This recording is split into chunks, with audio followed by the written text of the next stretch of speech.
Capres Anies Baswedan disambut teriakan meriah dari ribuan pendukungnya saat melakukan kampanyenya di hari pertama. Anies disambut meriah saat menghadiri acara di Gor Ciracas, Jakarta Timur, Selasa 28 November. Dengan mengenakan kemeja panjang putih dan juga didampingi sang istri Ferry Farhati, Anies disambut ribuan pendukung. Nama Anies menggema di dalam Gor Ciracas. Anies memasuki area Gor dengan dikawal sejumlah petugas partai. Sempat terjadi dorong-dorongan antara pendukung yang ingin meminta foto bersama dengan Anies. Beruntung tidak terjadi baku hantam dalam acara itu. Ribuan pendukung Anies yang hadir di Gor Ciracas itu didominasi oleh kaum emak-emak. Dalam acara itu, Anies sempat berdiri di atas bangku dan melambaikan tangan untuk menyapa pendukungnya. Pilpres 2024 mulai memasuki masa kampanye yang dimulai pada hari ini Selasa 28 November 2023. Masa kampanye Pilpres akan berlangsung selama 75 hari hingga 10 Februari 2024 mendatang. Masing-masing pasangan calon presiden dan wakil presiden memiliki agenda yang berbeda dalam melaksanakan kampanye perdananya. Pasangan nomor urut 1 Anies Baswedan dan Muhaimin Iskandar atau Caimin memilih melakukan kampanye secara terpisah. Anies memulai kampanye di Kampung Tanah Merah, Jakarta Utara. Anies memilih Tanah Merah untuk memulai masa kampanyenya karena ingin memberikan pesan keadilan. Sedangkan Caimin berkampanye di beberapa wilayah Jawa Timur. Sebelum melakukan kampanye, Caimin mengunjungi ibunda di Jombang. Sementara pasangan nomor urut 2 Prabowo Subianto dan Gibran Rakabuming Raka belum akan cuti pada hari pertama kampanye. Mereka akan menjalankan fungsinya sebagai Menhan dan Wali Kota Solo. Sedangkan pasangan nomor urut 3 Ganjar Pranowo dan Mahfud MD memulai kampanyenya secara terpisah. Ganjar memulai kampanye Pilpres di Merauke, Papua Selatan. Sementara Mahfud MD melakukan kampanye perdananya di Sabang, Aceh.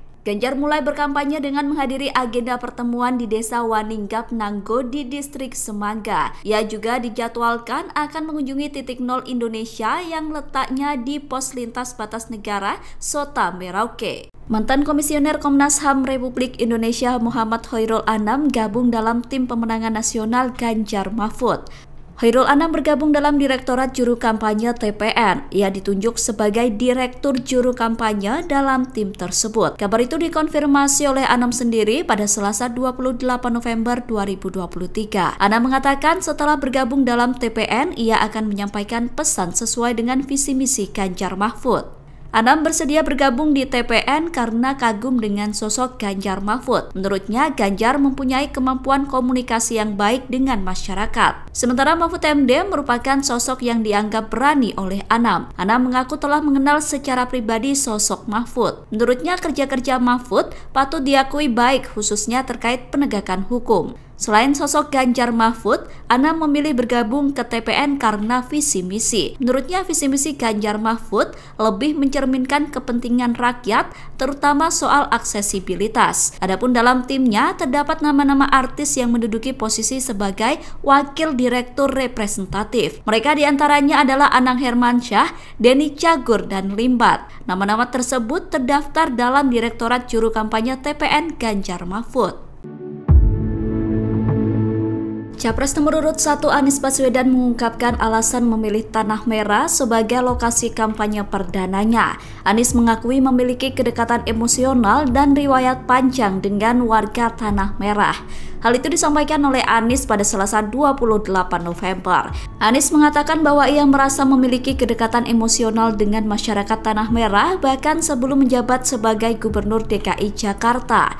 Anies bercerita warga Tanah Merah pernah mendatanginya pada 2016 silam untuk memintanya menjadi calon gubernur.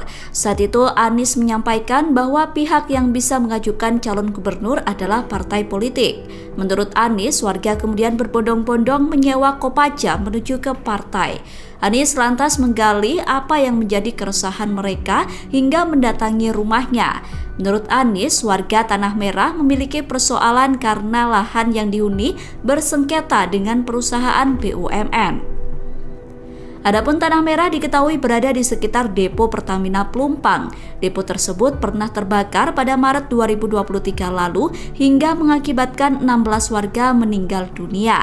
Saat menjadi Gubernur DKI, ia menerbitkan izin mendirikan bangunan sementara kolektif. Karena itu, Anies mengaku memiliki hubungan emosional dengan tanah merah. Ia merasa kawasan itu sudah menjadi seperti kampungnya sendiri.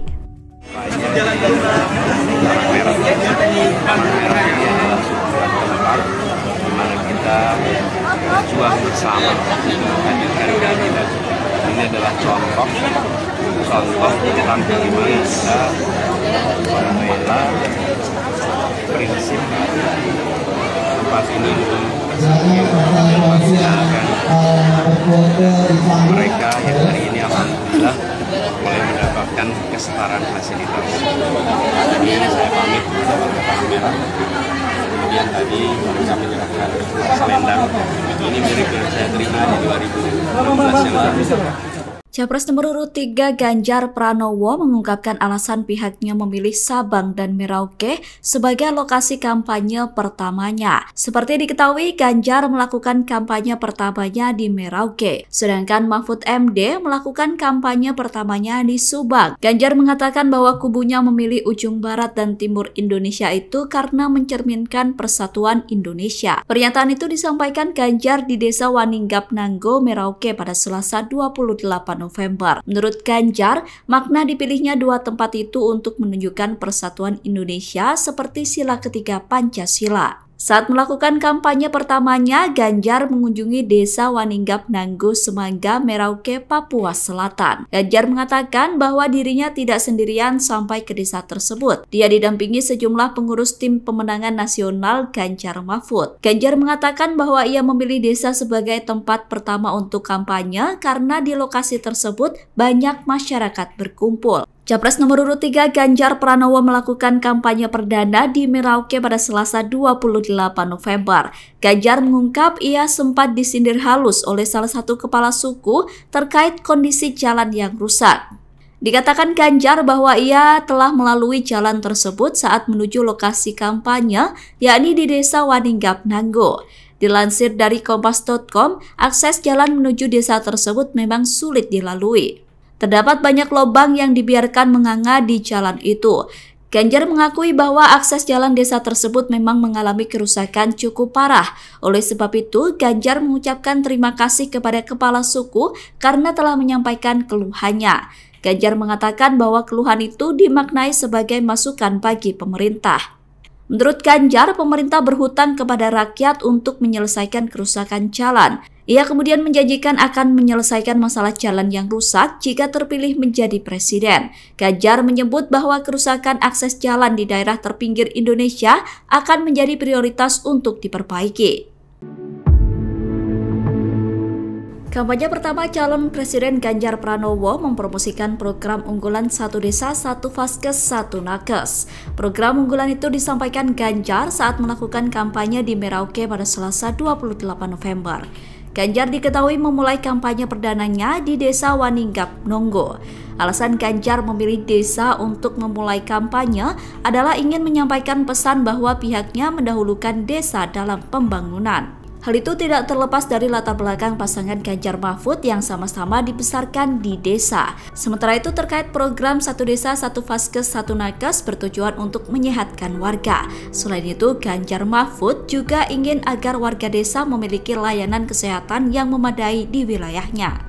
Menurut Ganjar, warga mendambakan layanan kesehatan yang dekat, cepat, murah, dan baik. Untuk itu, program unggulan Ganjar Mahfud itu akan didahulukan di desa-desa tertinggal, terdepan, dan terluar. Ganjar mengatakan idealnya setiap desa memiliki satu fasilitas kesehatan yang layak dan minimal ada satu tenaga kesehatan profesional. Dengan program itu, Ganjar mengatakan masyarakat desa bisa lebih sehat, produktif, dan sejahtera.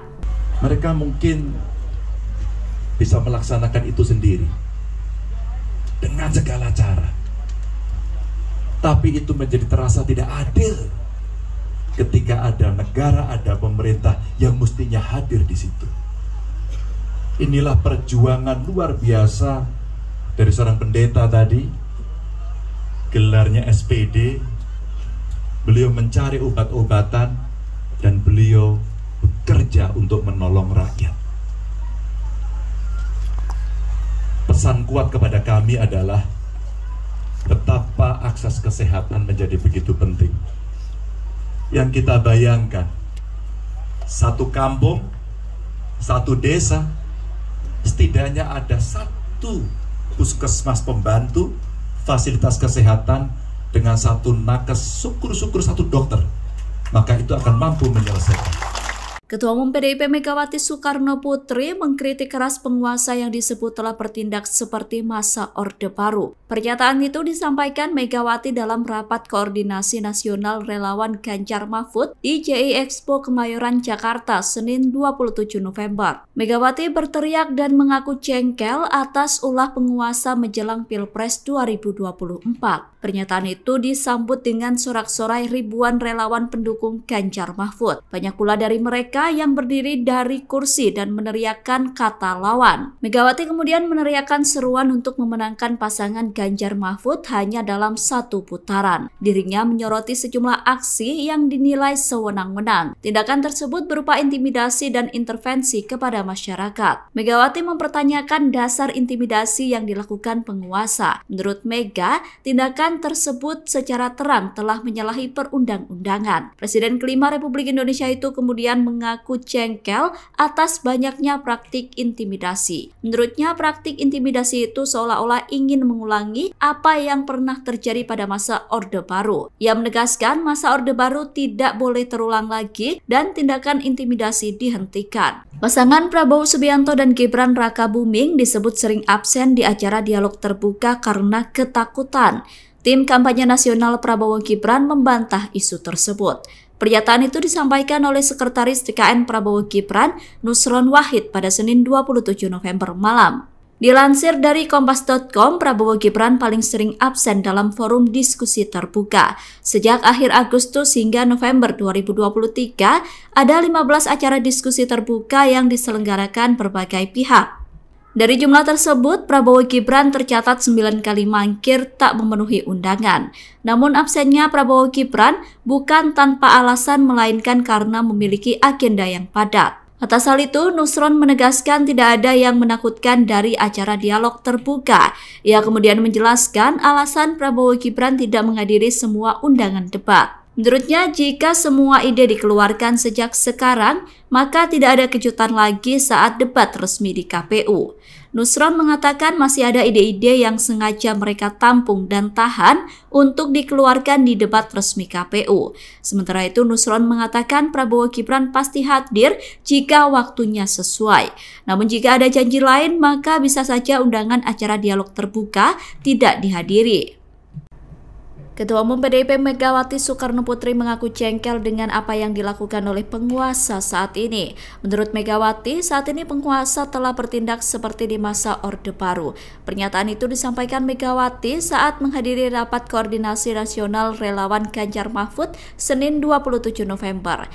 Megawati menyampaikan pernyataan itu dengan berteriak menggebu. Dirinya menyoroti banyaknya tindakan intimidasi penguasa menjelang Pilpres 2024. Di sisi lain, pihak Istana Negara menjawab kritikan dari Megawati tersebut. Pihak Istana menilai bahwa apa yang disampaikan Megawati merupakan wujud dari demokrasi. Pernyataan itu disampaikan oleh Koordinator Staf Khusus Presiden Ari Dwi Payana Selasa 28 November. Ari mengatakan bahwa kritikan Mega menunjukkan bahwa Indonesia adalah negara demokrasi, yang mana siapapun boleh mengutarakan pendapatnya masing-masing.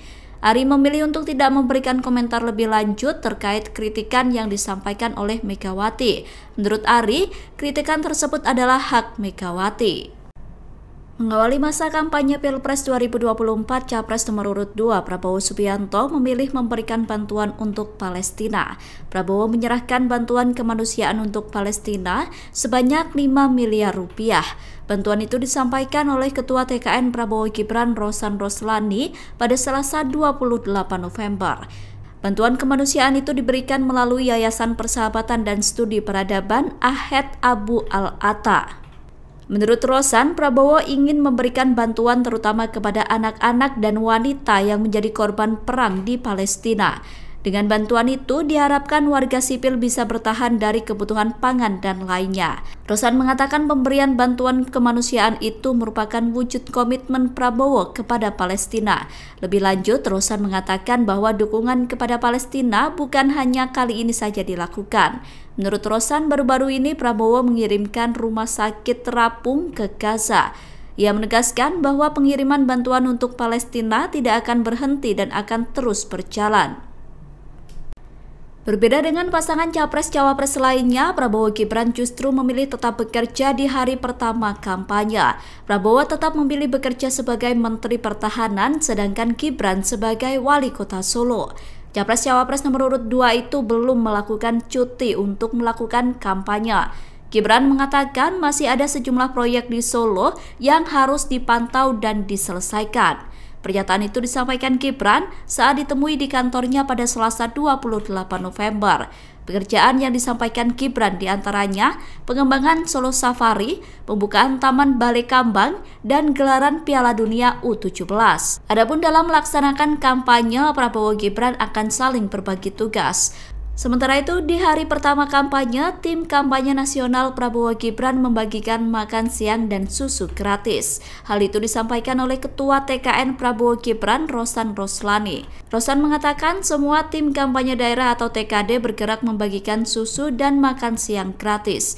Mereka mensosialisasikan program makan siang gratis untuk sekolah dan pesantren. Selain itu juga mensosialisasikan bantuan gizi untuk anak dan ibu hamil di seluruh Indonesia. Rosan menegaskan program itu pasti dijalankan jika Prabowo Gibran menang di Pilpres 2024. Download Tribun X sekarang, menghadirkan lokal menjadi Indonesia.